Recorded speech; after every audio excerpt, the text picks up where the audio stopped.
dogs are We eating. need the bell. Hi, everybody. Bell. Get the kitchen. That would be just Robbie. Is she the only one missing? So Judy and I have been studying Qigong together, and we're doing a teaching, teacher training. And I've been teaching it to other teachers at school, and Amma has invited me to teach a section, and I thought I'd teach the master practice that we've been learning. No way. No way. And so you'll excuse me if I have to refer to this sometimes, just because I get so into it that I forget what I'm doing. So if you'd like to come to standing, does anybody not want to stand? If you come to standing, and then maybe find enough space where you could swing your arms and not whack somebody. Yeah. And we should mention that this is Teja Bell who is teaching us. This is Teja Bell, he teaches, this is Radiant Heart Qigong. Yeah.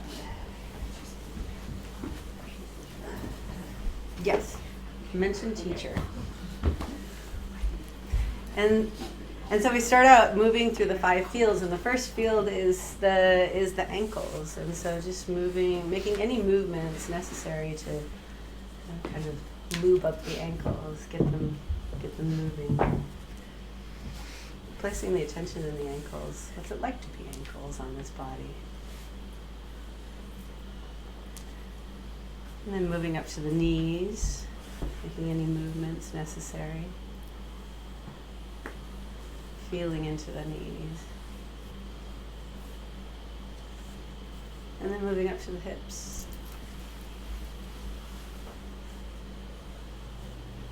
Doing anything that the body requires, the hips require. And up to the shoulders.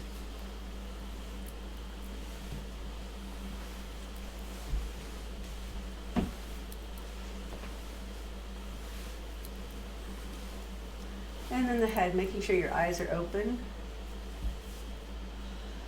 Any movements, not cranking on the head. Being kind to the neck. And then coming to stillness. Feet hip distance apart. Maybe like as though there's just a little space under the arms with the arms hanging at your side.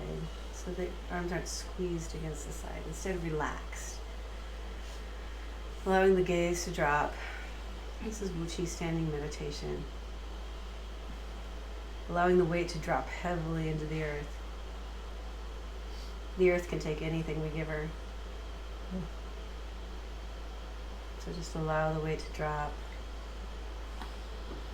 And then out of that solid foundation that the earth gives us, the crown rises up toward the sky.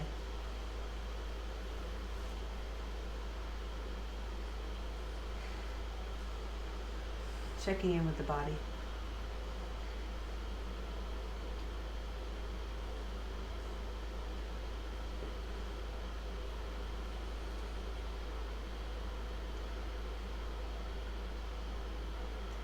During practice, we want to remember that we're not grasping, we're not taking, that the chi is already being given freely. And so our stance is that of receptivity. And so rather than giving 100%, maybe we give 70%. The principle is underdoing it. On your next inhale, the hands float up. And just scooping up a little bit of the sky and bringing it down through the crown of the head, smoothing over the throat, over the heart as the knees bend, down through the hara, down through the legs, back into the earth. And on the next inhale, sweeping up. Energy flows up the back, scooping up the sky, and then flows, smoothing down the front of the body.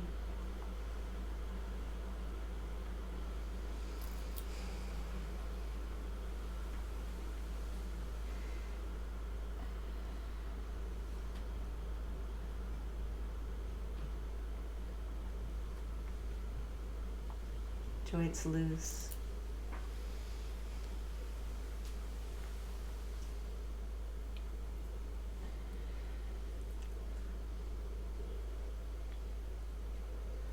Knees loose. Last one.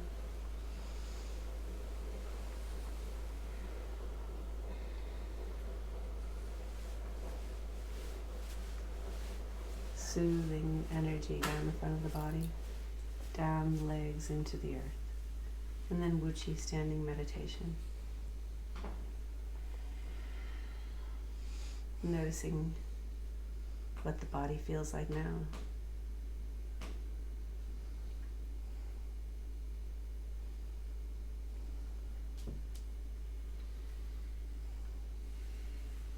Bringing one palm over the other and then sweeping upward on an inhale. And then fountaining outward. Knees soften in the exhale. Inhaling, energy flows up the spine. I like to imagine it like a fountain of sparkles falling toward the earth.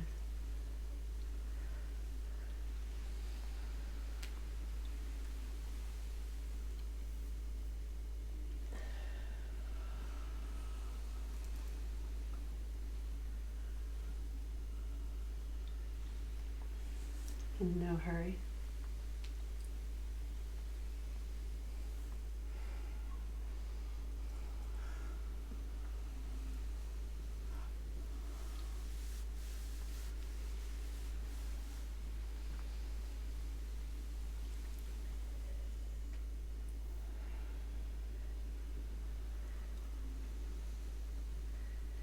And then the last one.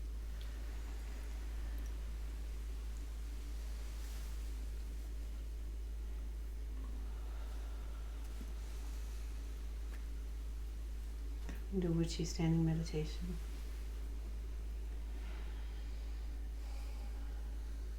Noticing the body, what effect did those movements have on the body?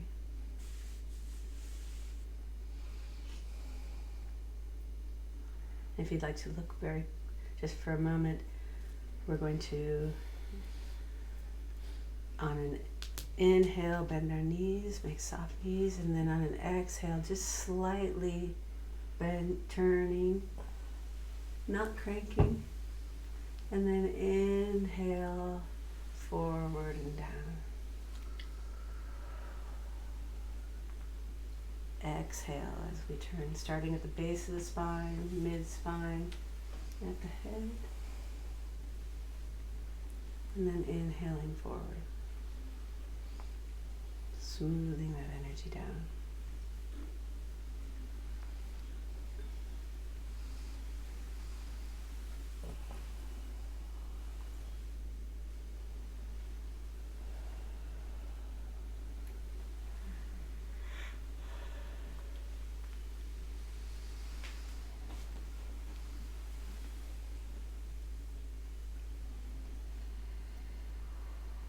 Remembering that we're underdoing it, so we just turn a few degrees.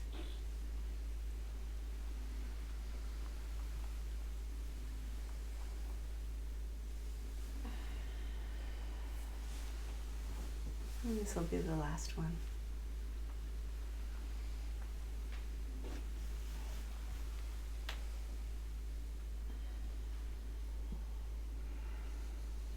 And coming to Wuchi standing meditation.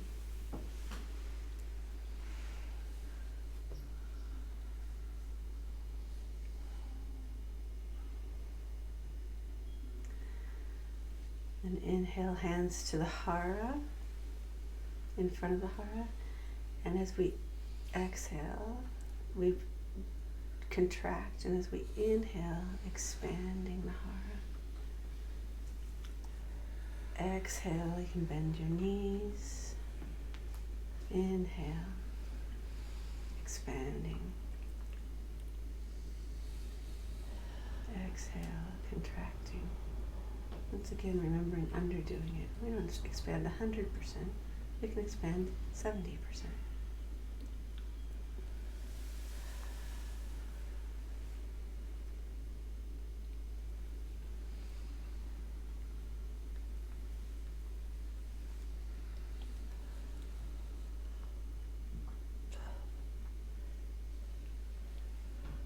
natural abdominal breathing.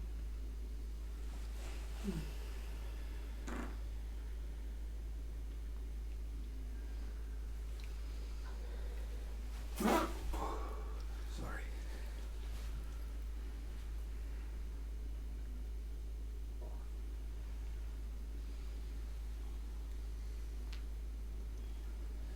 On your next inhale, hands come up through center to the heart center.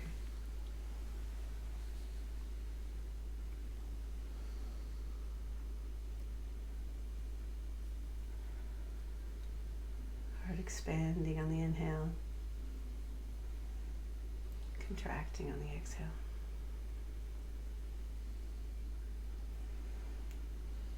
Weight coming forward on the inhale. Weight falling back on the exhale.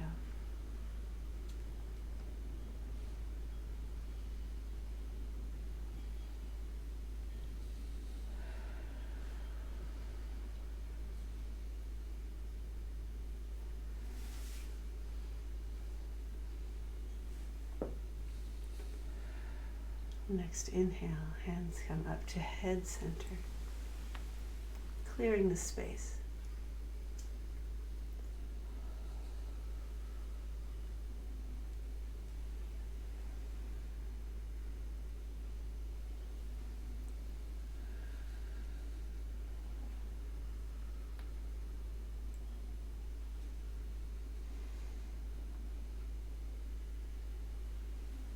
On your next exhale, hands come down through center, standing in Wuchi standing meditation. Noticing the impact of those movements on the body.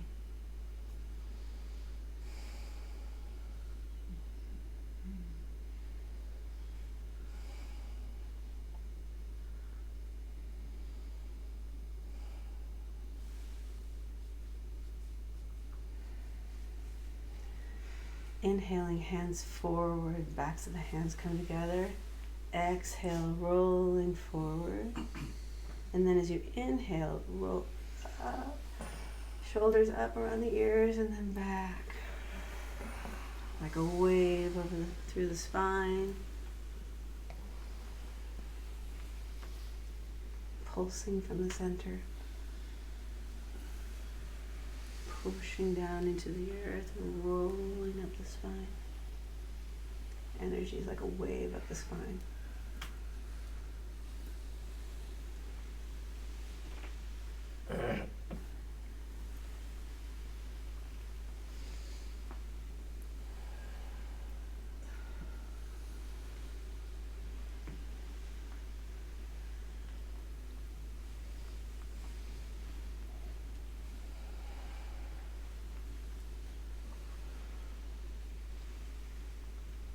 Last one.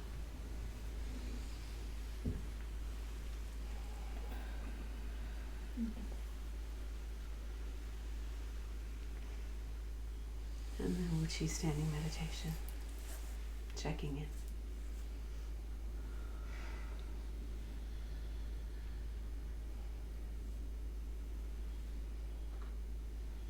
Now we're going to reverse that pulsing. So hands back as though there were a wall behind you. Your spine pushes into that wall and you roll up that wall on an inhale and then exhaling forward, following the wave of the spine back. Inhaling, shoulders up over the top, down the front of the body. Up the back of the body. Exhaling down the front of the body.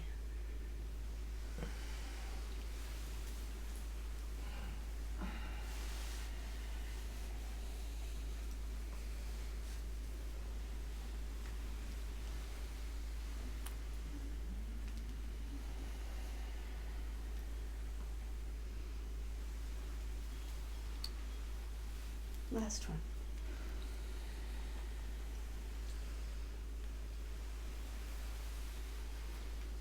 And then coming to standing meditation, making any movements necessary.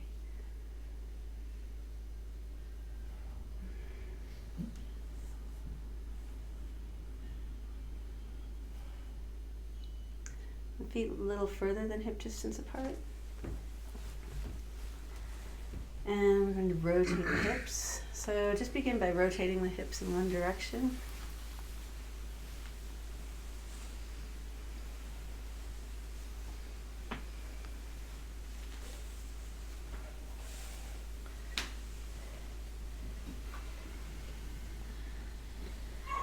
And then switching directions.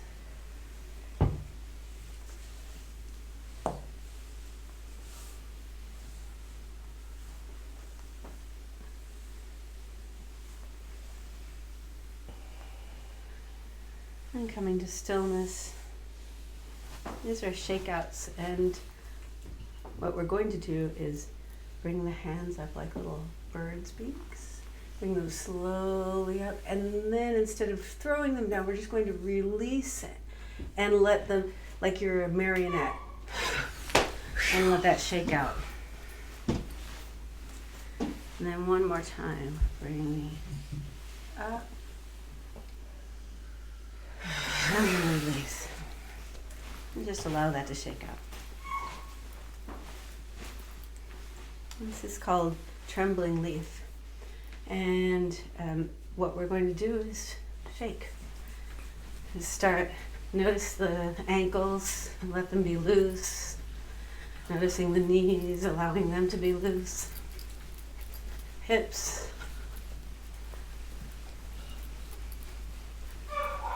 The glutes, allowing them to be loose. Belly, let it shake. Mid-back. The chest.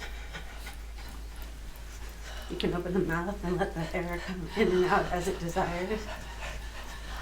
Let the hands and wrists be loose. Open elbows, open shoulders, open neck. Let the head bounce as much as necessary. You might want to keep your eyes open so you don't fall. And then coming to stillness. Wuchi standing meditation. Notice what you've shaken up.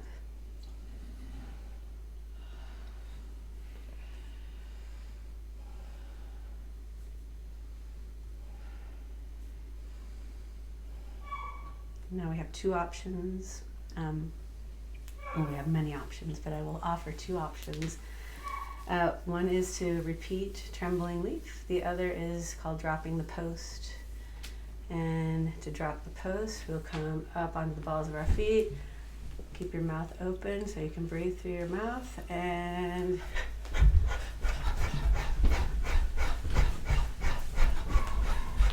again, do a body scan, allowing freedom in all the joints, starting at the feet, knees, hips,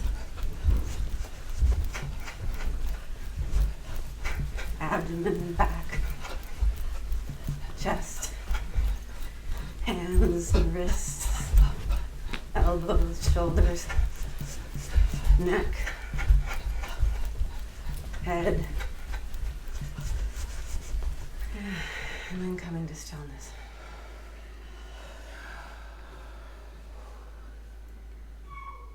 And noticing now what you've shaken up.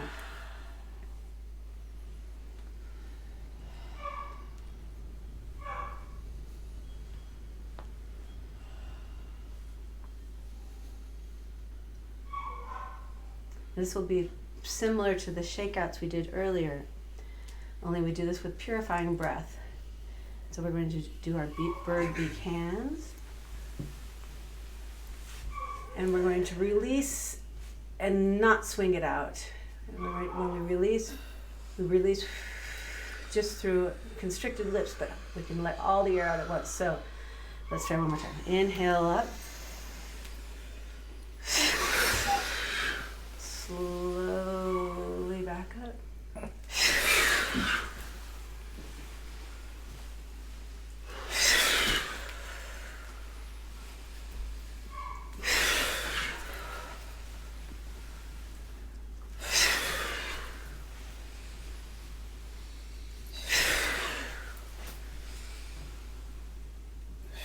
Let this one shake out. Coming back to standing meditation. Now notice your energy.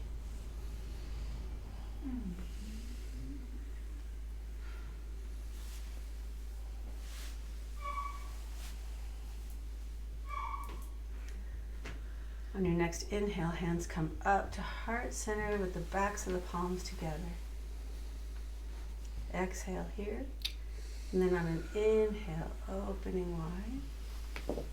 Opening the heart. Exhale back to center.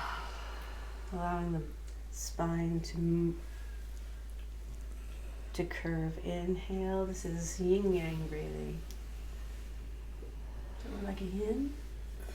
And then like a yang.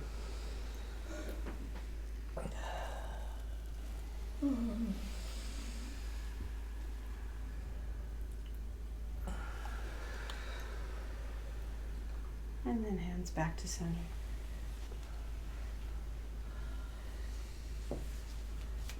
And now we need to make sure that we have room so we're not smacking each other. So we need to stagger or feet a little further than hip distance apart. Hands on your thighs, and we'll just begin.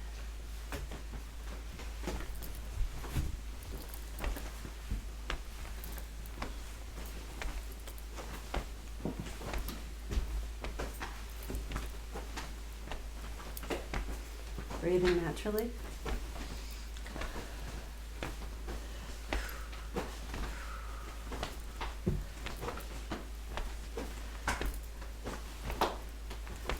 And dispersal swing.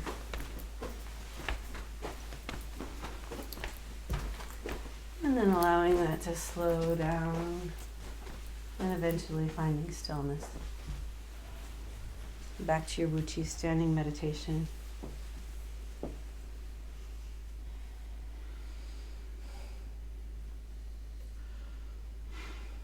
Scanning the body.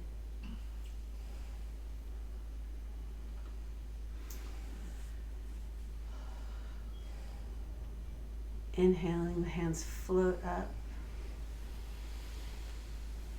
And then back toward your elbows together behind your back. And then on an exhale, hands come forward.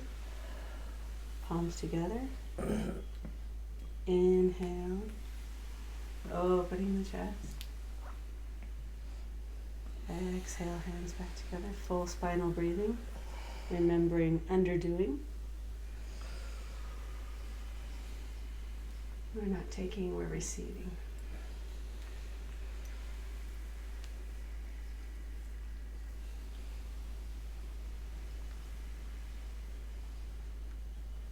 Diving in.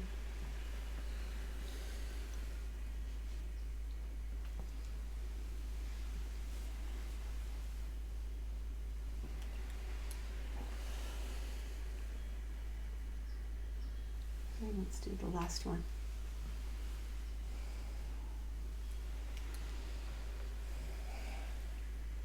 And hands back to Wuchi standing meditation.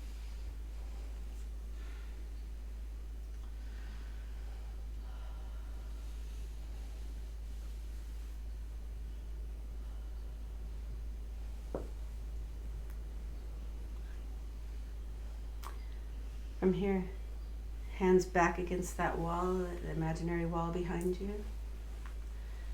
Knees soft. On an inhale, slide up that wall. Hands come up.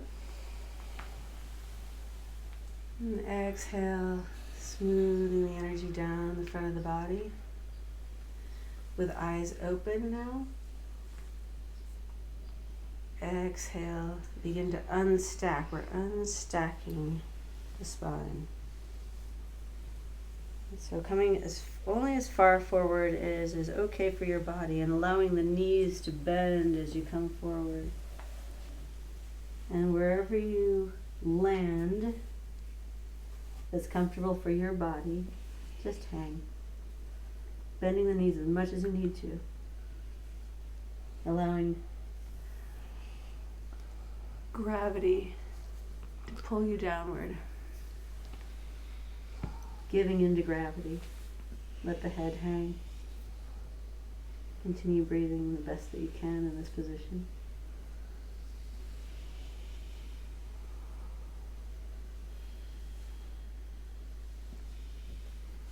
And inhale will start the restacking at the bottom of the spine, the base of the spine. So inhaling, starting at the base of the spine, letting the arms hang, restacking one vertebrae on top of the other, slowly coming up.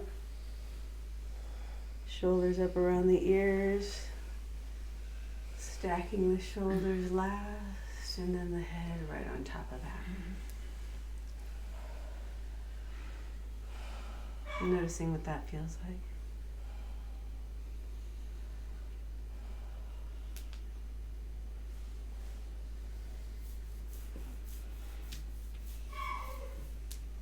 Once more, find that wall behind you. Bend your knees. Inhale up that wall.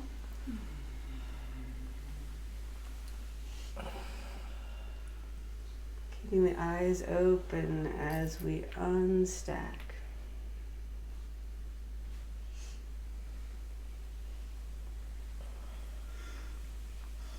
Slowly unstacking the spine.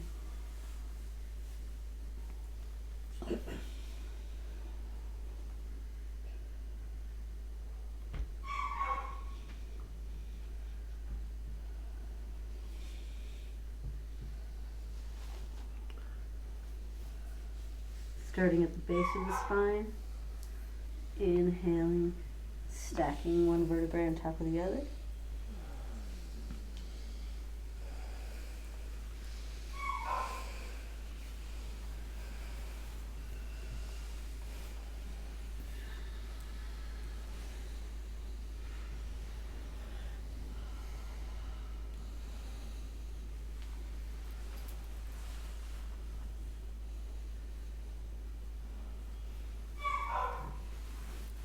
Noticing the energy in the body.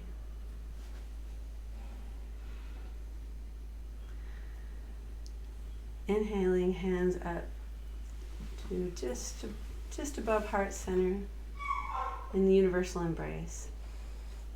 Shoulders loose, elbows loose, hands pointed toward the forehead.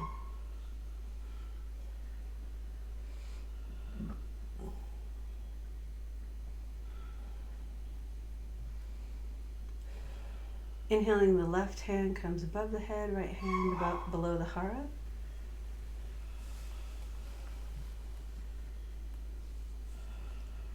Softening the knees, and then on an inhale, that head goes to the right, as does the top hand, and the bottom hand toward the left leg. Stretching the spine to the right. Back to center.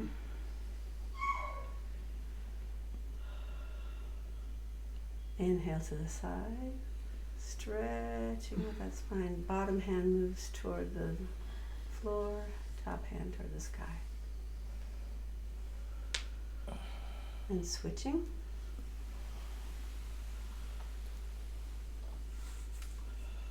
Inhale, space between each vertebra. Exhaling, bend the knees, softening. Inhale, stretching to the left. Exhaling, back to center. One more time on each side. Switch. Inhale. Exhale. Switching.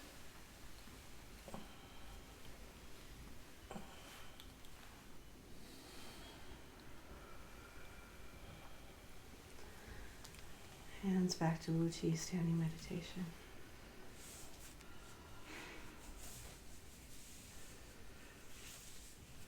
Interlacing the fingers in front. Inhale, hands come up, they flip at the heart, and coming up as high as works for you. If it just doesn't work, then unlace your fingers. Bend the knees, and then on an exhale, we're going to turn And again, not as far as you can. Inhale back to center. Exhale, twisting, starting at the base of the spine, mid-spine, head. Inhaling back to center. We're underdoing it. Exhale, twist. Inhale, center. Exhale, twist. Inhale, center. Exhale, twist. Inhale, center. Last one.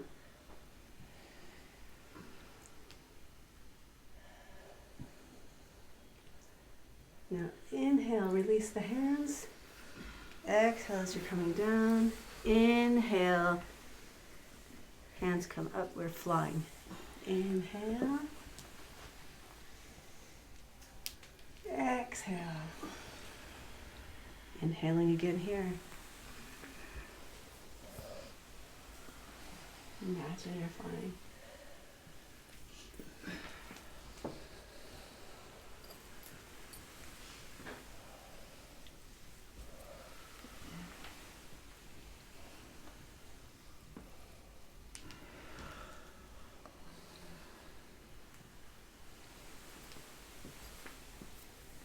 Curving the spine at the bottom.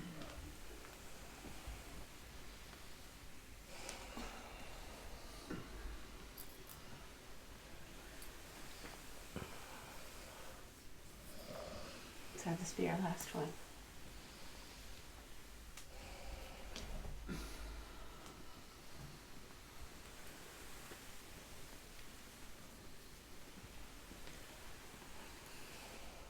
Uchi standing meditation.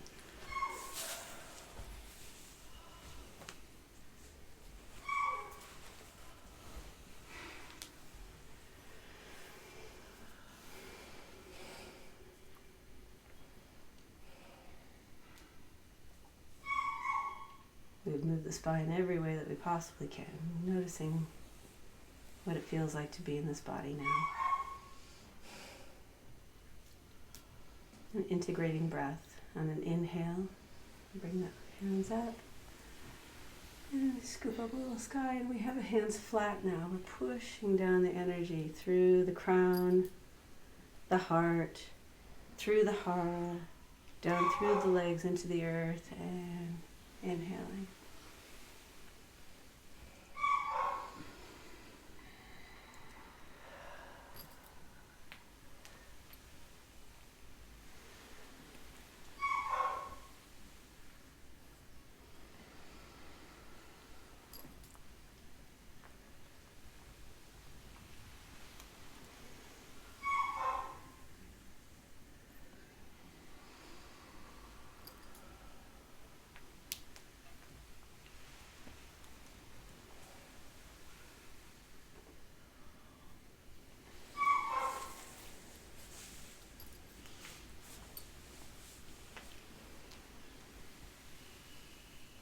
This time, cross the left hand on top of the right if you're a woman, right hand on top of the left if you're a man, and down through center. If you screw up, who cares? And the hands land just below the belly button.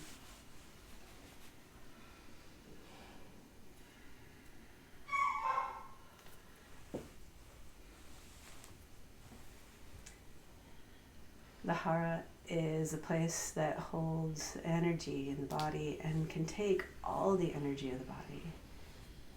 And so one can become overwhelmed in one's head or the heart.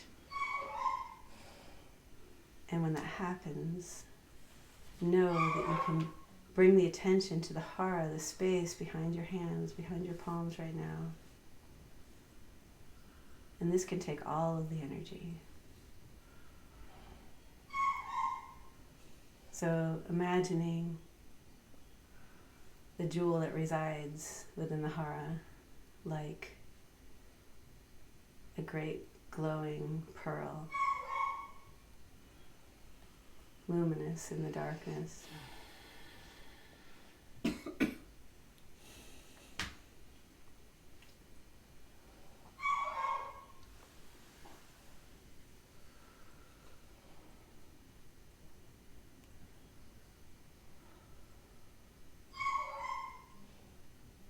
envisioning this pearl, remember that you can bring your energy and your attention here at any time.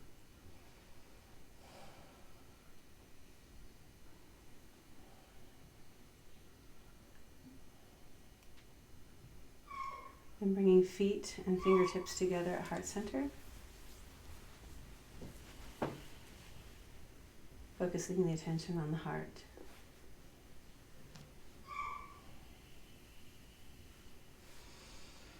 Knowing that the heart center is like a jewel.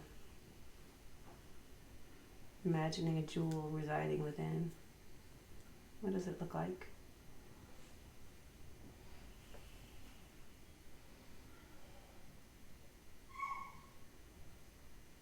Notice how it glows.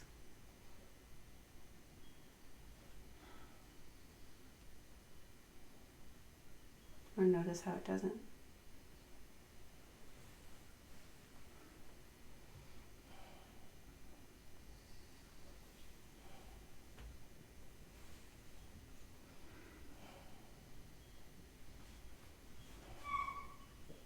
Thank you.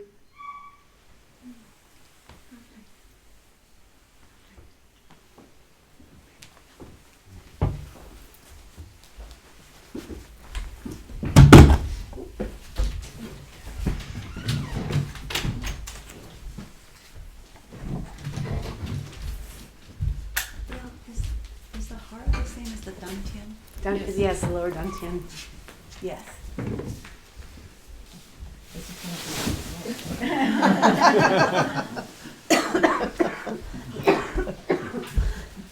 Got to be a name for that one. That's a facilitated downward dog there. Slowly, right? Supporting. Yeah. Scaffolds. Great. Oh, you're welcome. That's the fuzzy Thank you. Thank you.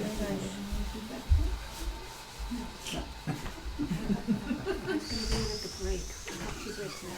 I know, you're getting the visual of the cat.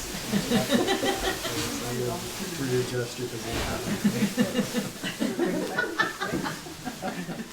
Cat's not sure about that. Oh, that was the cat. I want to do It's not that good.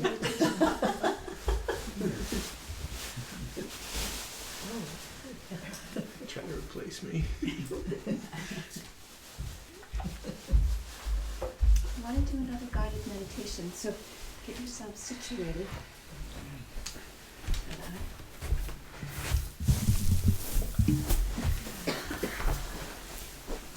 Thank you, Esther.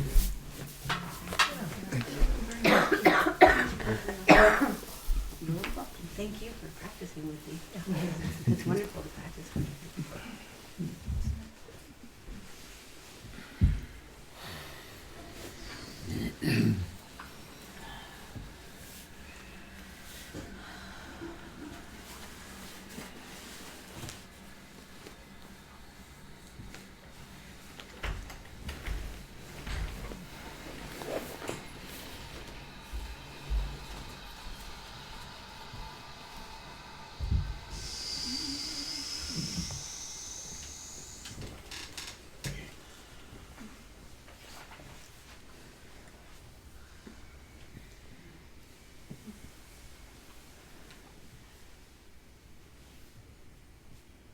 So just noticing the impact of all of this movement. The relaxation, the warmth, the tingling, the ease, the space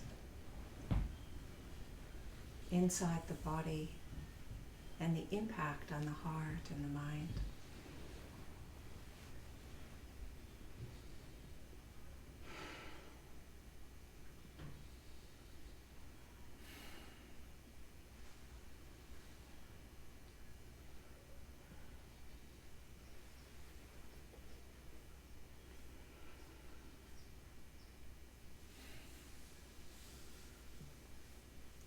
So a large part of our practice is learning this interrelationship between our body, heart, and mind. And that when we take time and care to relax and open and energize our body, it has a corresponding impact on our heart and our mind. So on one level, they're not separate and distinct, they're interconnected. And this level of interconnection is one that we learn, develop tools, and as Gabrielle just very skillfully let us find ways to open up the ease and the well-being and the space, just to experience more flow, more movement, less efforting, more ease.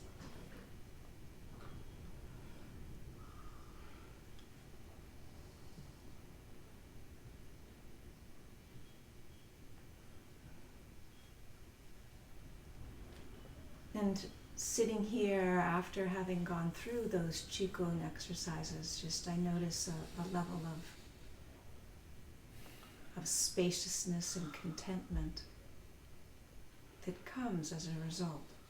So there's a connection between what we do with our attention in our body and the impact in our heart and our mind.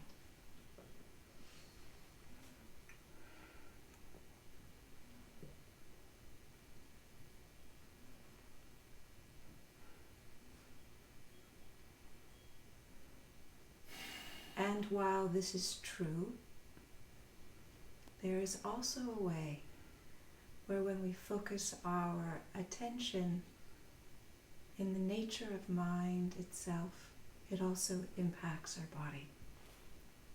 So it goes the other way. What happens in our mind then trickles down into our heart and impacts our body.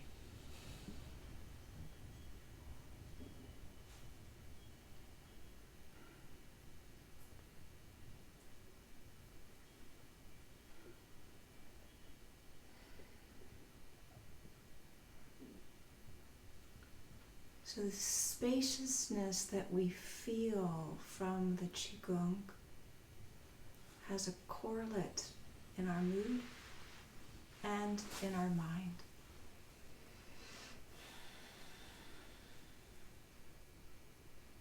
And so it might be that we can just let our attention rest in that spaciousness of mind, the clarity, the knowing of what is. And so rather than being focused on the sensations, on the moods, on the thoughts, we can just lean into the knowing.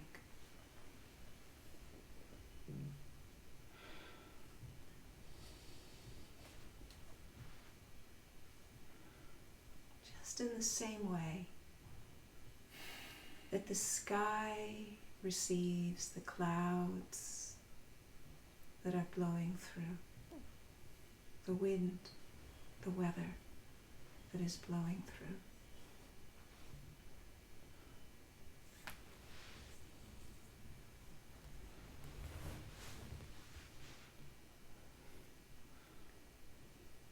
So Robbie invited us into her home and requested we leave our shoes at the door. And so if we also imagine that we leave our beliefs at the door, our memories at the door,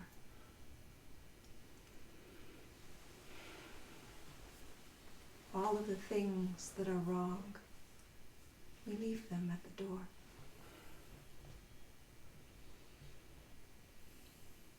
If we leave our hopes, our dreams, and our fantasies about the future at the door.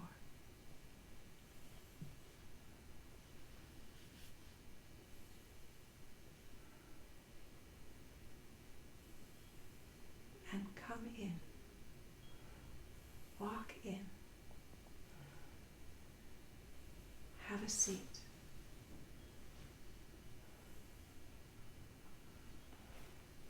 In pure awareness, uncontrived by past, by ideas, by thinking, by fantasies, by memories or beliefs.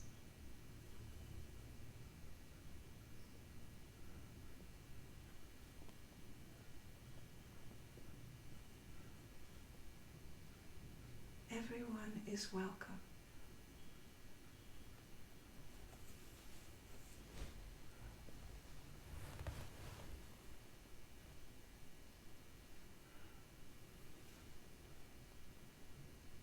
So it isn't a trying as it is so much a relinquishing and allowing and a resting. Resting attention in the knowing rather than focusing on the things that can be known.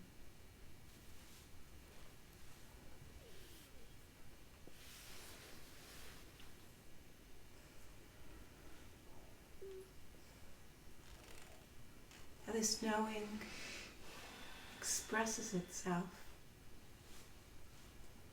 in different ways, just like a jewel can have different facets that glimmer and reflect different light, but they're all connected to the same jewel.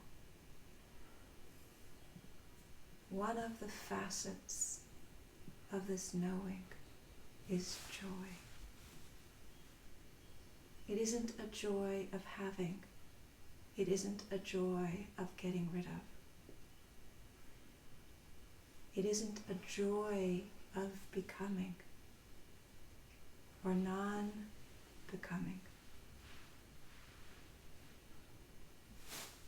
It's a joy of being present, alive, awake.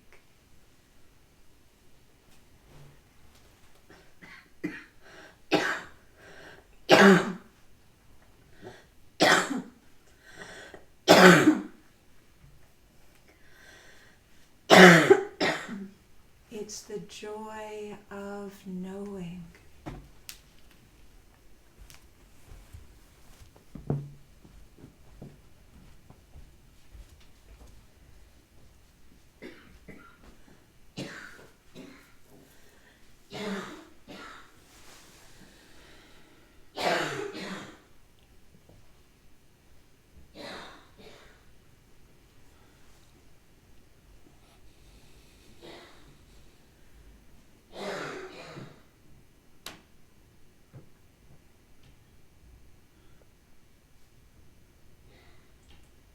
There's no need to struggle, to try and find it. It's a relaxation. It's the result of leaving everything at the door.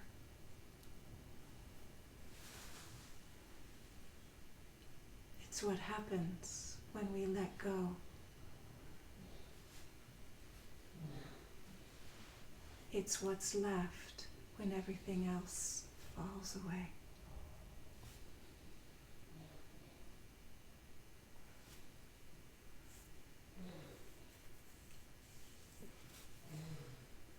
Mind resting in the mind itself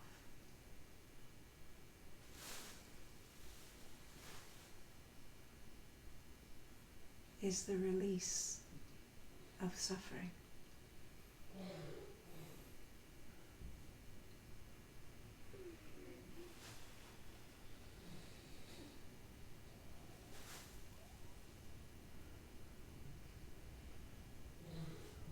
The culmination of this path,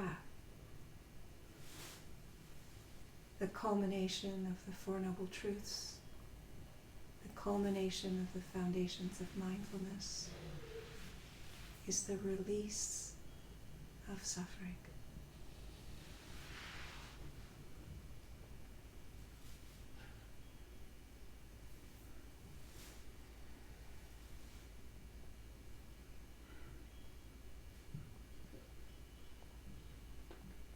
This too is something we need to develop a taste for, become acclimatized to experiencing.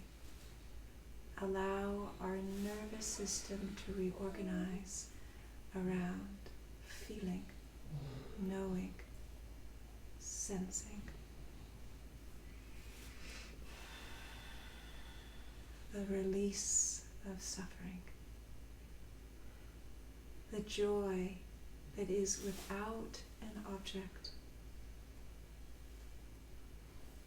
without an agent. The joy of being, the joy of knowing, the joy of pure awareness and presence.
It's what happens when we leave our shoes at the door. And along with our shoes, our beliefs.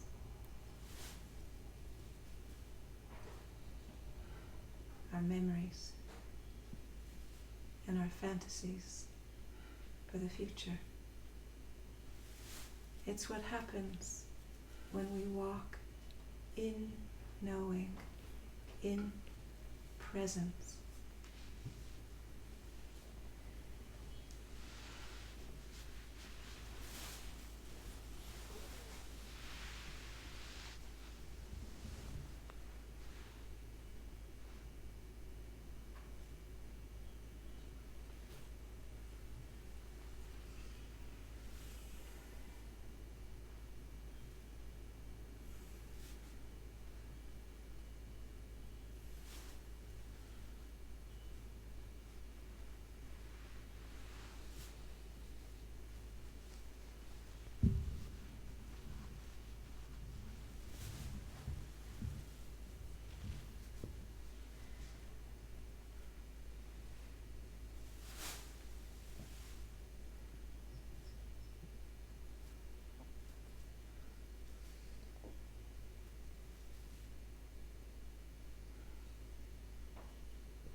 When the mind is not sent out, is no suffering.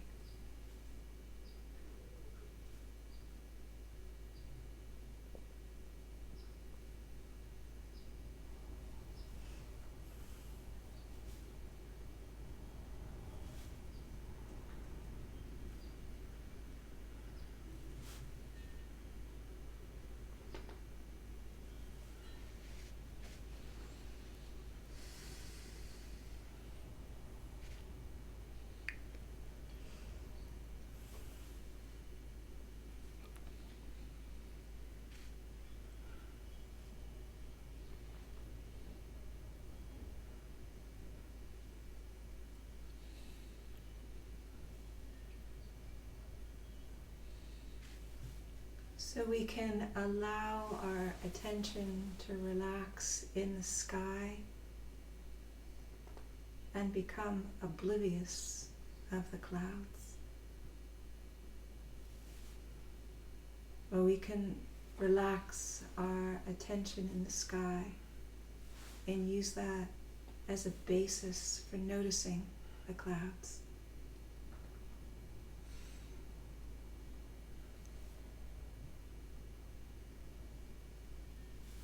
And so when we let attention relax in knowing, rest in awareness itself,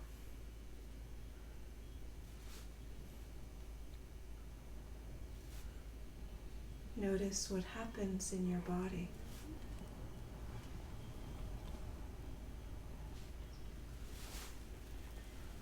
Notice the impact in your nervous system.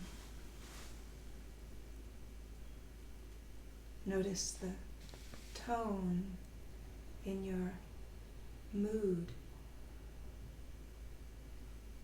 and the activity in your mind.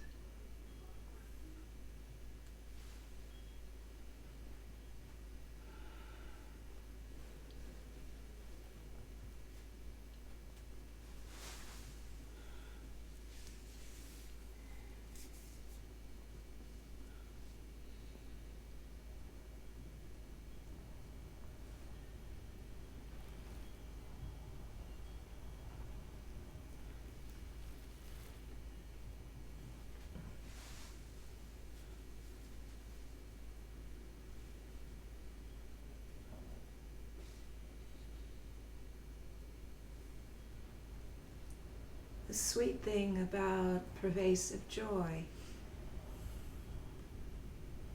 is that it's always there. Challenge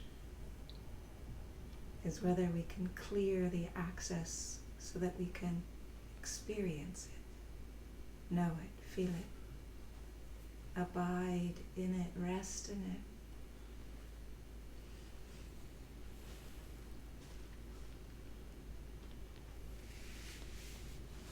Just like the sky, it's always there.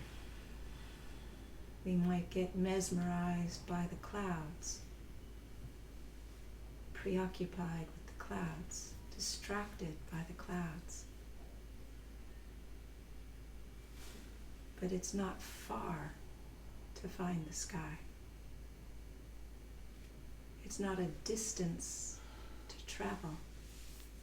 It's a frame of reference to attune to.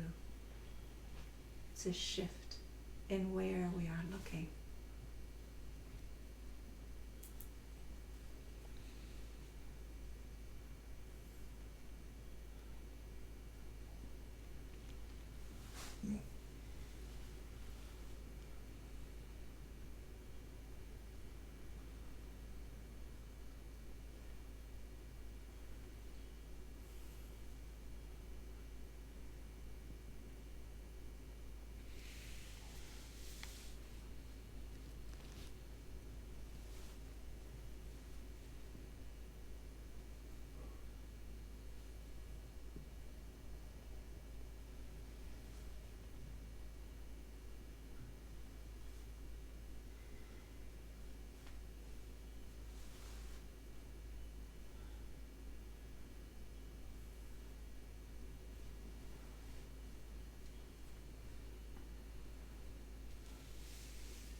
and then we can have discussion afterwards. Does that sound good?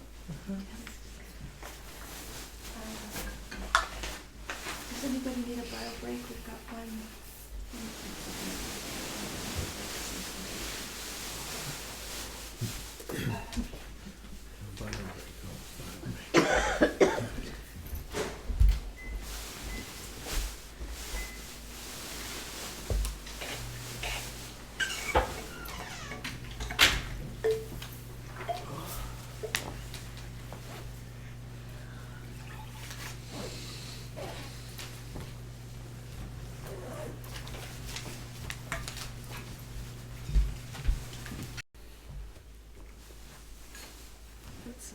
So we started this intensive with some objectives. The objectives to look at limbic injury in the Satipatthana and learn how to practice so that we are not causing more harm. And with the foundations of mindfulness to angle this whole inquiry around joy, to see what joy looks like at these different levels. And so, it was set up with practice sessions and guided meditations, inquiry questions, text prompts, one-on-ones, all of which was designed to support understanding obstacles and understanding and developing tools to have greater access. And so, in this case, the point is not some kind of a rarefied situation where we're on retreat or we're all monastics or we're all cultivating with extraordinary circumstances, but using our daily life as a laboratory, our relationships, our bodies, our hearts, our minds, driving here and getting here, the reality of what it has taken as a platform for this practice.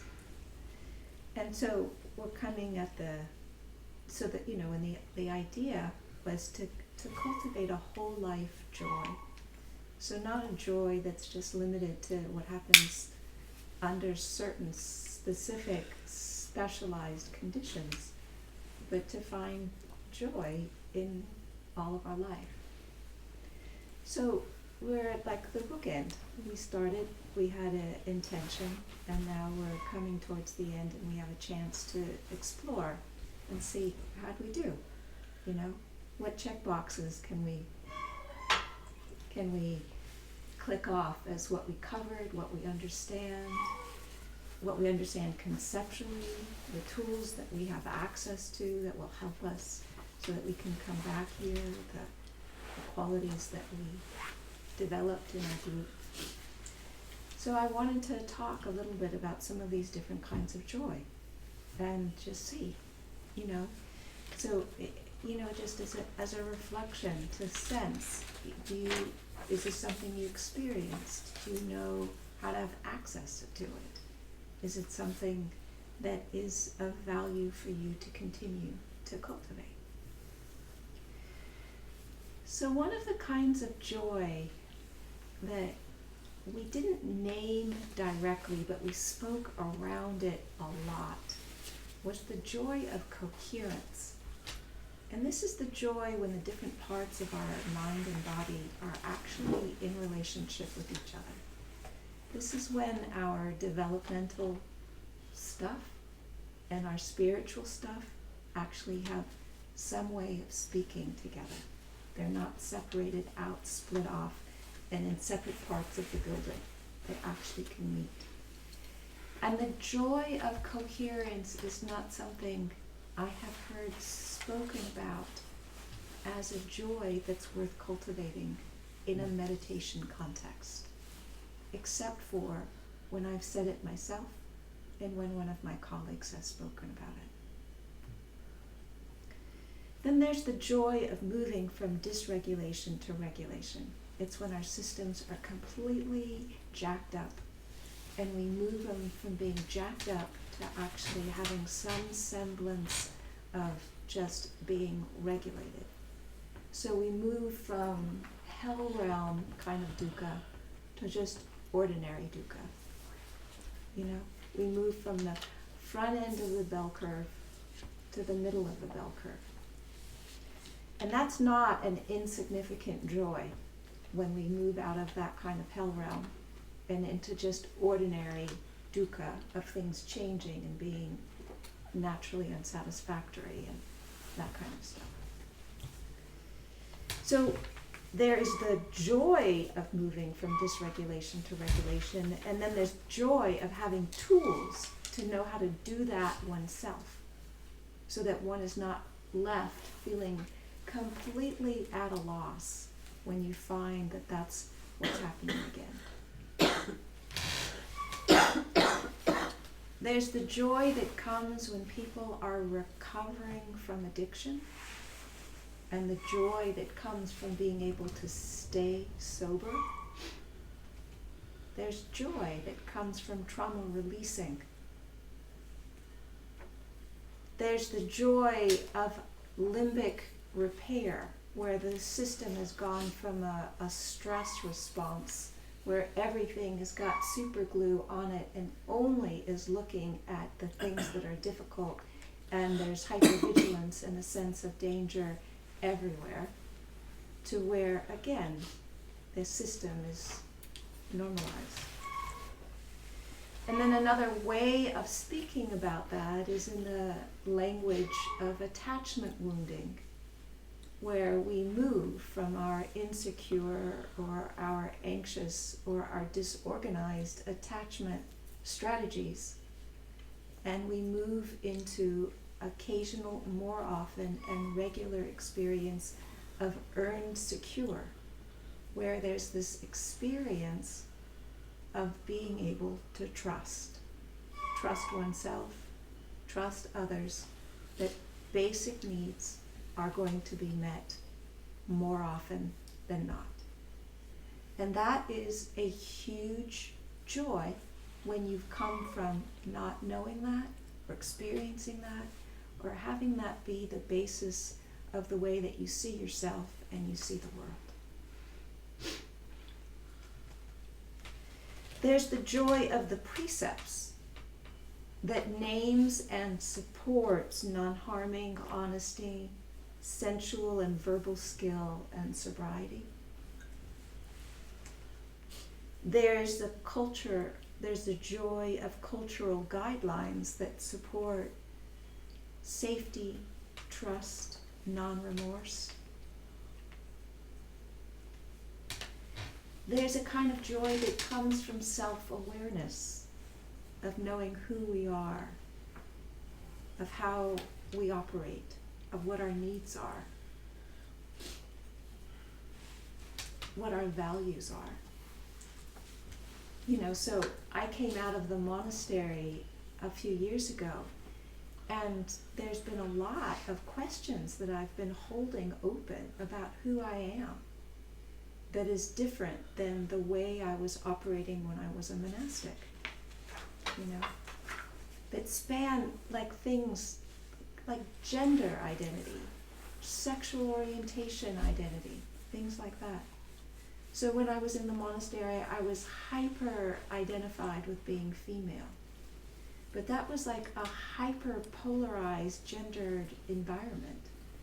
And coming out of that environment, I don't have any need to be identified as female. I feel much more non-binary, as like that's the norm. And yes, but it's the norm is non-binary. And so I realized that the identification with being female was because of being in this hyper-polarized and hyper-genderized environment. And once I got out of that, then I didn't have that need anymore. And that was different. You know, so when I just left the monastery and I was living on my own, everything around me was female. The bike was female, the plants were female, the trees were female, every single thing around me was female. But part of that was just a healing phase coming out of something where that which was female was not upheld with the same level of regard and care and respect as what wasn't female. You know? And having come through that, then it's like, I don't have that need in the same way, you know? So, the joy of self-awareness to know who we are. And then as we know who we are, there's a different kind of nervous system relaxation when that's seen, that's met, that's affirmed, and we feel welcome. So there's the joy of belonging. And what happens when we feel like who we are is accepted, that we are appreciated, that we are welcome. There's the joy of having spiritual friends and community with like-minded values and practices. Of being able to talk language that does not need to be so completely explained. And then there's the joy as we engage in these practices of having the hindrances falling into abeyance, where we're not consumed or obsessed with unwholesome forms of desire, murderous rage. As the hindrances fall into abeyance, then we can notice the factors of a mindfulness and see which ones are present. And there can be joy in seeing mindfulness operating, curiosity, noticing the presence of energy, joy, rapture, relaxation, tranquility, or calm. There's joy when we have focus.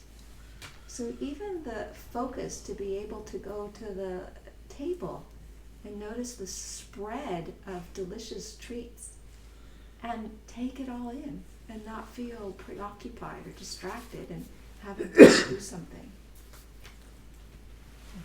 Or to look at the wind and the rain, or to see the colors of the trees and the leaves. You know, to appreciate what each other is wearing. You know, simple things, expressions of being able to sustain focus and just let those kinds of kindnesses in. So there's the joy of our attention coming into focus and then being able to stay with more of what is actually happening and noticing it on external levels as well as internal levels. Being able to pick up on more nuances of what's going on in our body, in our heart, in our mind. There's the joy of the Brahmaviharas, of understanding what kindness is, understanding what compassion is, knowing what joy is, and that it is possible to feel joy from somebody else's joy.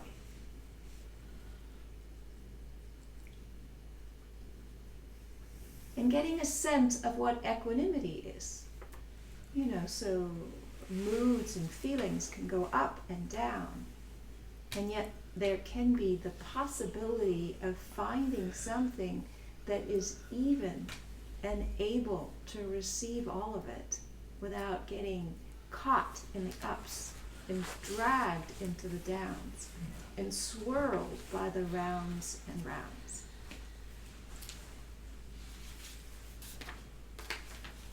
So there's also joy of having tools, of having the foundations of mindfulness, of having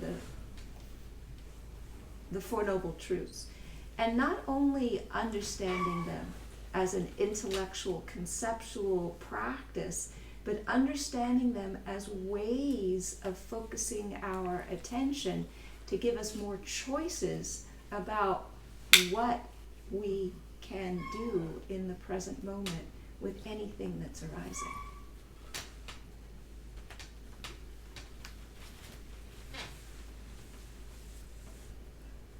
There's the joy of insight, and the insights come in all kinds of sizes, shapes, and packages. There's the insight of just getting what these concepts mean. You know, like the aha, I never really got that dependent origination actually was an expanded version of the second and third noble truth. You know? Or got that within these maps are these fractals where the whole path comes out. So that there's nesting dolls and then fractals. And so this whole thing is this exquisitely intricate, deep, and complex way where you keep going in and in and in, and then it opens up and you get something that is a whole thing in and of itself. So there's like the framework where we can see, and then there's the insight where we take these tools into practice and we get what it means to touch suffering. We get what it means to understand that the cause of that kind of suffering is the way that we are grasping. And we get that when we focus on the grasping in a particular way, that it can release, independent whether the object that triggered it actually changes and goes away or not. So we can have insights that are not just conceptual, but the insight of meeting where the tire meets the road, where we put into practice the tools that have been offered, where we see the experience of what happens when, you know, we were struggling with something and all of a sudden there's this release. Or these challenging situations that people have been living with for years, and all of a sudden there's huge space.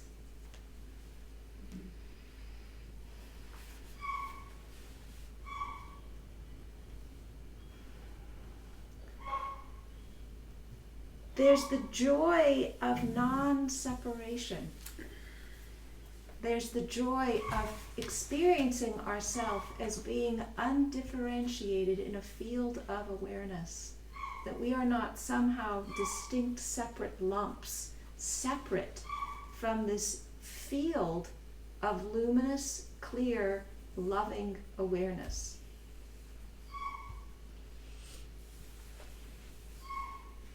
And in that realization, we can touch, we can taste, we can know the experience of joy that is pervasive and unconditioned. When we stop identifying with objects and we allow our attention to rest and relax in the knowing itself, when we feel joy that has no object as its focus and no agent as its trigger, it's simply the joy of being, the joy of knowing, the joy of awareness itself.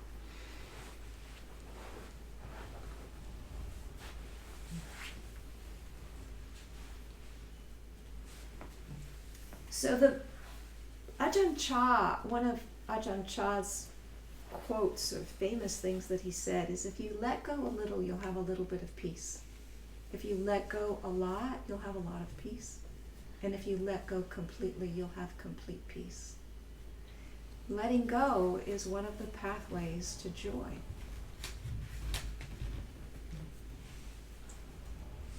And so when we let go a little, it's like changing some behaviors.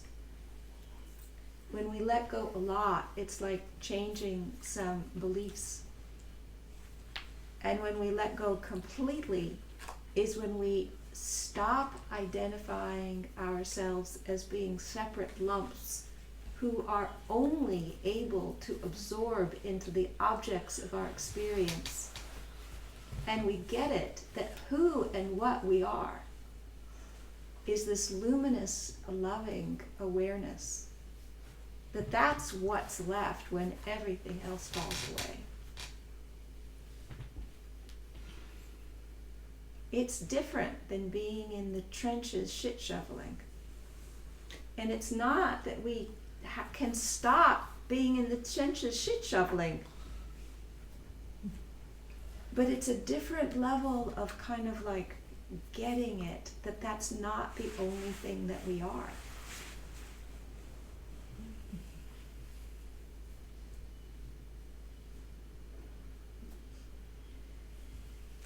So here we are at the end of this time together, and we have a chance to check out and see, how'd we do? What do we know? What does it feel like? How resourced are we? And is this helpful?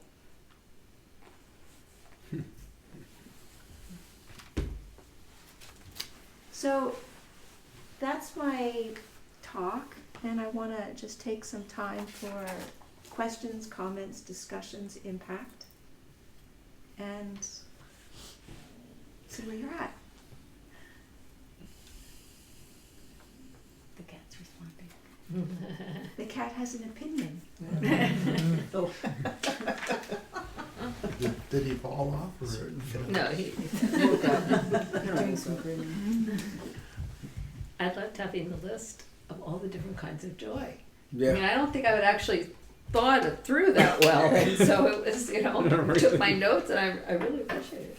Yeah. Sure, I'm happy to send it around.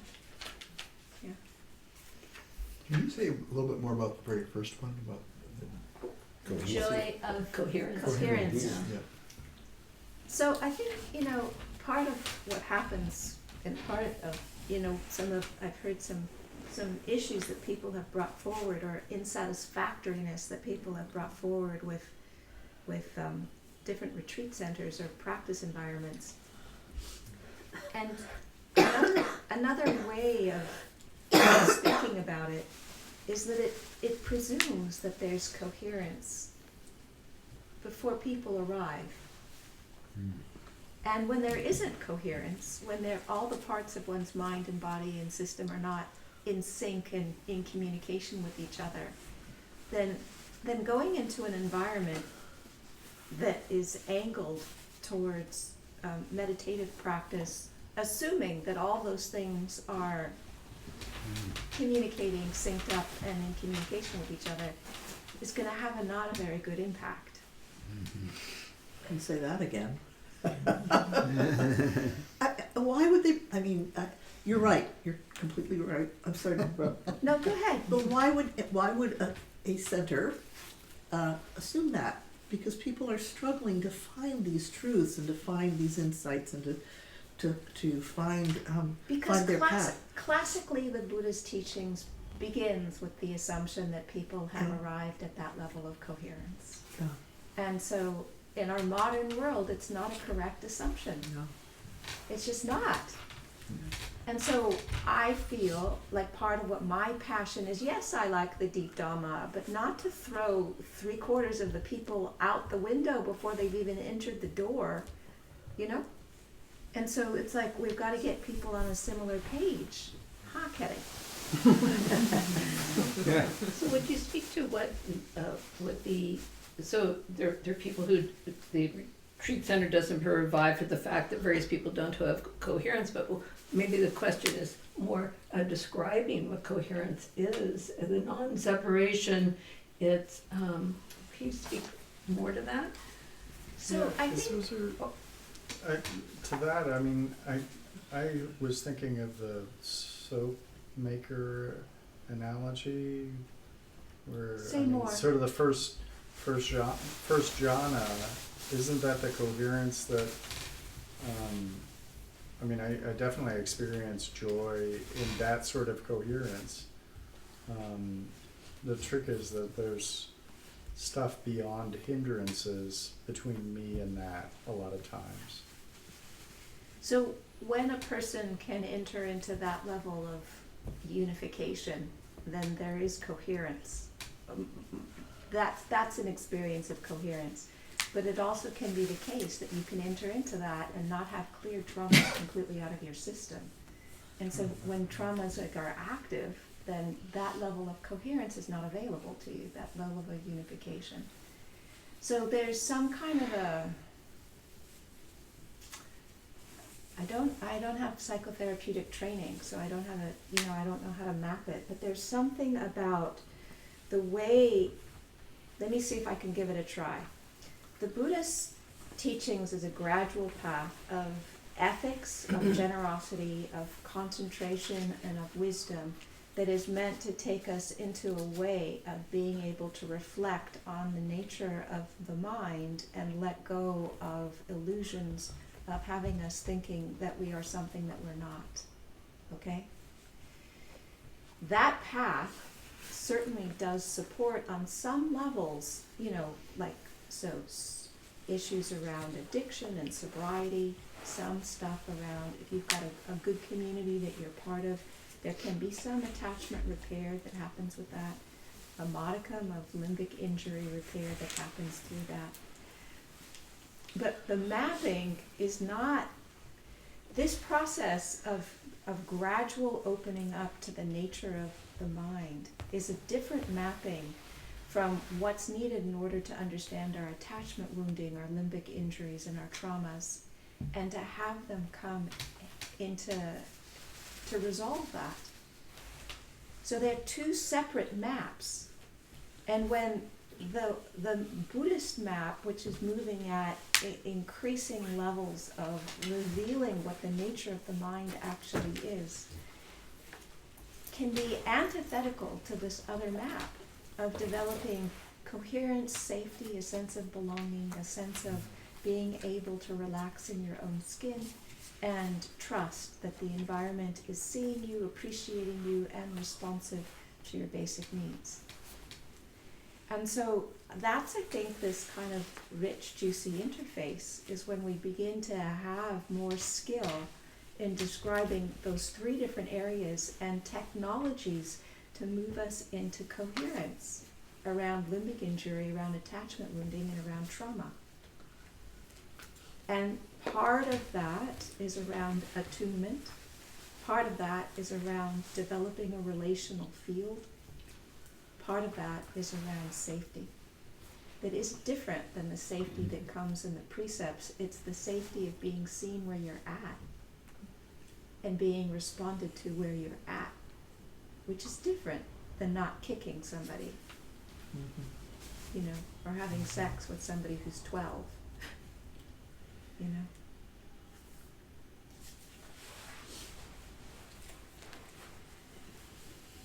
So that hunger for coherence is the hunger for wholeness.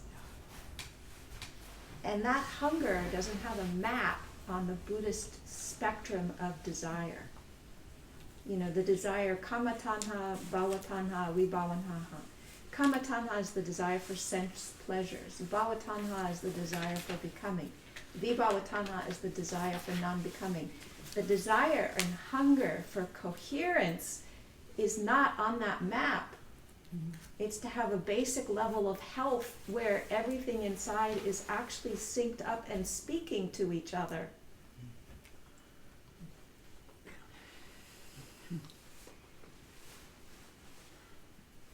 And it's an absolutely wholesome desire.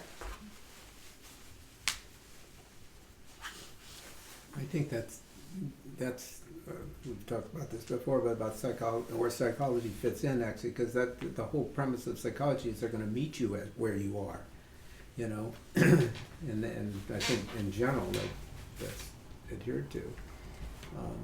So the challenge with psychotherapy often is that they don't have a deathless component in it. They don't understand these deep spiritual teachings of what is timeless, ever-present, and pervasive. Yeah. But the challenge with most spiritual communities or spiritual schools is they don't have deep understanding of the psychological need for coherence. Yeah, I would agree with that. And so there's a gap. And you fall through either which way you go. And so my hunger, my passion is to put these together and to create environments where people can show up as they are, and yet there's this movement that establishes coherence and moves people through the teachings in a way that there's the deep experience of these timeless, ever-present, unconditioned attributes of mind that are liberating. Yeah, not many therapists go that far, No. unfortunately. Yeah, they give lip service to it, I think. A lot of them give lip service to mindfulness and meditation and things Yeah. like that, but I don't think they really know the territory. Yeah. Isn't the gap particular to Theravadan Buddhism? I mean, it seems like what little I know of Mahayana, there's a lot less of a gap in that. I mean, one of the big differences is like every Buddha, every person is their own Buddha with their own particularity, and there isn't a sense of everybody's moving towards the one transcendent Buddha.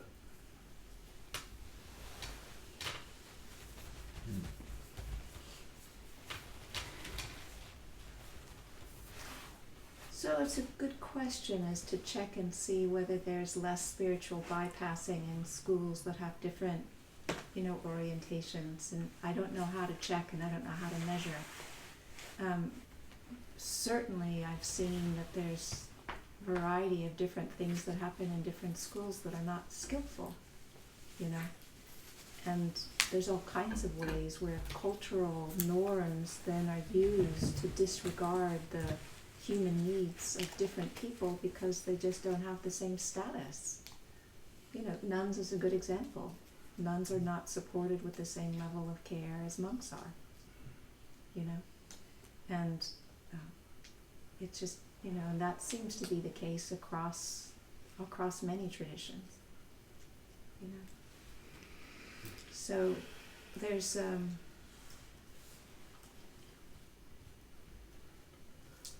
so I'm not good at answering those kinds of questions. Where my strengths are is how do we work this stuff ourselves so that we develop more skills so that we fall less into those gaps. That's more my interest and that's where my skills are more aligned. Checking out the holes in the road that we fall into and begin to start recognizing them and getting out faster and then moving on the other side of the street and then walking down different streets. Yeah. How do you imagine this happening in this kind of, it's not that I'm sort of all for your idea, but how do you imagine that happening? It's not like you think people would sit down and take a 2-hour battery of tests before they get there to give an assessment on them? Is it because, or would it be like the teachers are skillful enough? Because most of us don't recognize where we need help this way, right? I mean, we're so too confused in the trauma of our own muck. Well, I haven't rolled out an ABC. You do this, and this, and then you get there. But what I sense is that what's needed is to develop much more the relational field as part of the aspect of practice, and to have this territory be part of what is taught. So those are two things that I can see, and I can also see that there's an importance of moving between body awareness that's just us scanning and engagement in things like qigong exercises or movement awareness practices that help move this flow. So those are things that I am aware of, and that's part of what I'd love to do, is to see if there's a way to figure out what is a methodology that is a good methodology that begins to put some of these pieces together in a way that's actually effective. That's what I'd be interested in doing. Or what would a retreat center look like that incorporates these values? When you talk about a relational Buddhism, though, isn't that sort of starting from scratch? I mean, if you look at like the original discourses about like how do monks live skillfully together, it's like everybody pitches in and does the washing, and I mean there isn't really a sense of relational Buddhism in the original Pali Canon. But I maybe it is that it was so embedded in the early canon that we don't actually need to specify it. I mean, the monastic way of life was incredibly relational in the way that people did things together and took care of each other and looked out for each other and supported each other, and that's absolutely interwoven in the fabric of that life. And that was, you know, so, and like for example in the Ajahn Chah tradition, there are hundreds of monasteries all over the world, you know, predominantly in Thailand, but there's a whole bunch of monasteries all over the world. And once you know the culture and the ethics of an Ajahn Chah monastery, you can go visit any of the monasteries and have a sense of how they work and how to fit in and what questions to ask. And it's not such a big adjustment. But there's ways where some of this territory, like in terms of limbic injury and trauma and all the rest of that, is not part of the normal questions. And it's not part of the technology of what's available in order to help people come into coherence. So there's all kinds of other technology that's highly developed. But this part is underdeveloped. And so then you have all kinds of people who go into deep practice and monastic life, hoping that the deep practice in monastic life is going to be the magic wand that's going to sort out these things that for which it's absolutely not designed to sort out.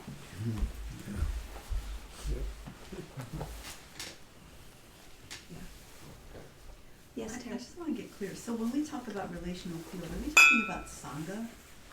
Because, I mean, I think I've actually have been thinking a lot about what we discussed Tuesday about, you know, what is it that people have in their lives independent of going to retreats that hold and sustain their practice. And we were talking about, I mean, to me it sounded like Sangha, and it becomes highly individualized in terms of, you know, what kind of Sangha people have to develop to support themselves. Because I feel like when we talk about retreats and all that, I mean, I think this is the struggle Spirit Rock is going through now. There are people who don't want to have anything to do with their day-to-day lives and just learn the Dhamma, you know, just learn like it's purified Dhamma, just, you know. So, But then it's really, and then having to put in the messiness of day-to-day life within that is something that folks don't. Some people want it and some people don't. so you can have Sangha that sits together in silence and has very little communication, and they meet together, they sit together, they meditate together, they chant together, and they don't have a lot of time connecting with each other, and they don't have a culture of how they speak and how they relate and how they discuss and what they discuss and all of the rest of that. And that's Sangha. It is Sangha? It is, because people have a practice that they do together that they're comfortable with.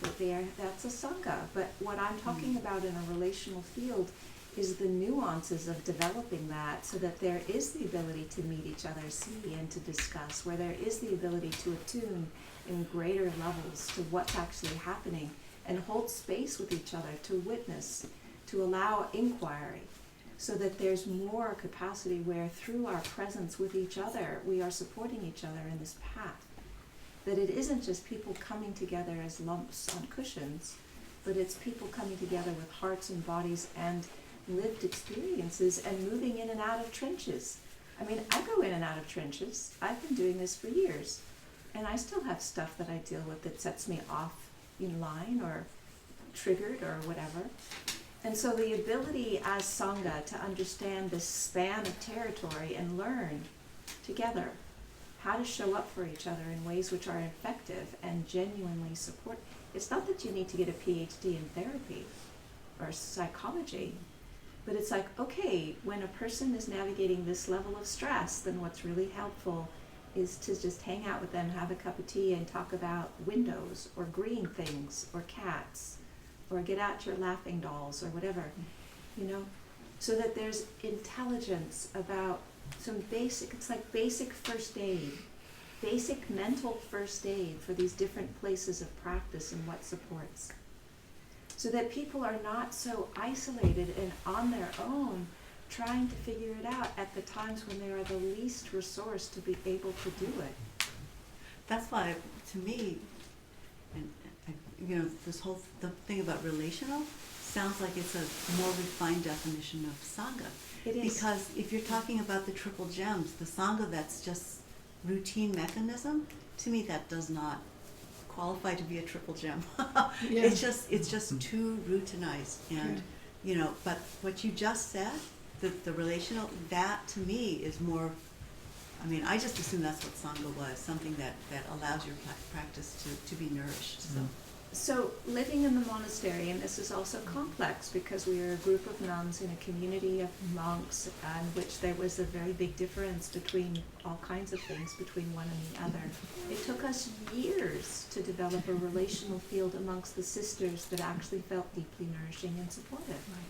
So it's not automatic that because you've got a group of people that are hanging out together, and we were hanging out together a lot, you know, we lived in the same monasteries together. It took effort, work, shared values, outside facilitation and developing skills to be able to do it. But it is worth it. It is like worth its weight in gold, because when you have that, then there's genuinely the feeling that you are not on your own having to do it all.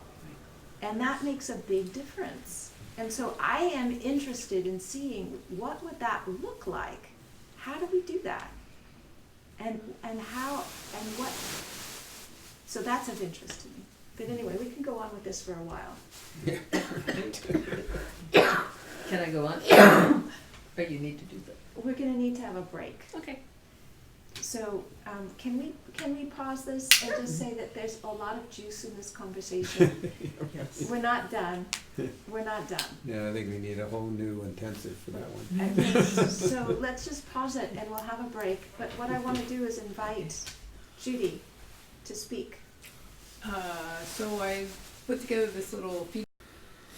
We can come back into our bodies and feel our feet and our weight and our shape and our extension and the support of each other,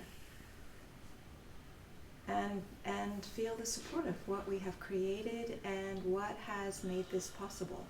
The individuals, the people, the lineages, venues, the organization, and the teachers, the assistants, the meditations. And so as we begin to just touch, some of us have named the impact of what we've gotten out of this and some of the places where it has landed. And just feel the blessings. You might have words associated with them. There may be no words. There might just be a feeling tone or a color or a light or an energetic expression or just tears of joy. So whatever comes, welcome it, let it be there. And knowing that this is the result of Dhamma that's integrated into our whole life, in community that supports knowing each other and deep inquiry and discussion and deep Dhamma. This is the result. So we can take the ways that we have been impacted and hear the way others have been impacted, and let this turn into a blessing field, a shimmering golden light, and release it. Let it fill up this house. Let it surround each other. Let it spread to the people who are not here, Amanda and Renee and Taya and John.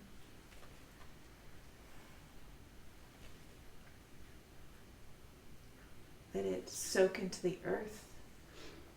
Let it be carried on the wind and fill up the rain.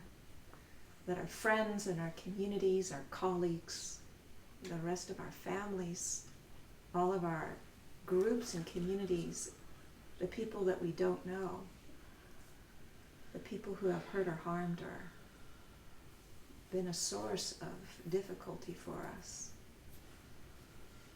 When we let go of holding on to the story and to the pain, when that's an option for us, when the conditions come together for which that is possible,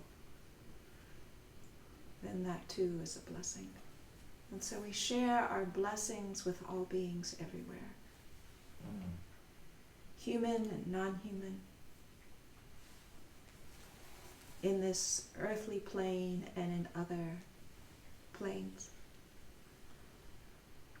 That the blessings of what we have done together, what we have created, is something that is shared far and wide. That serves and touches and nourishes and awakens, that all beings everywhere can know some of these different kinds of joy that we have been touching into this time together. May it be so. May it be so. May it truly be so.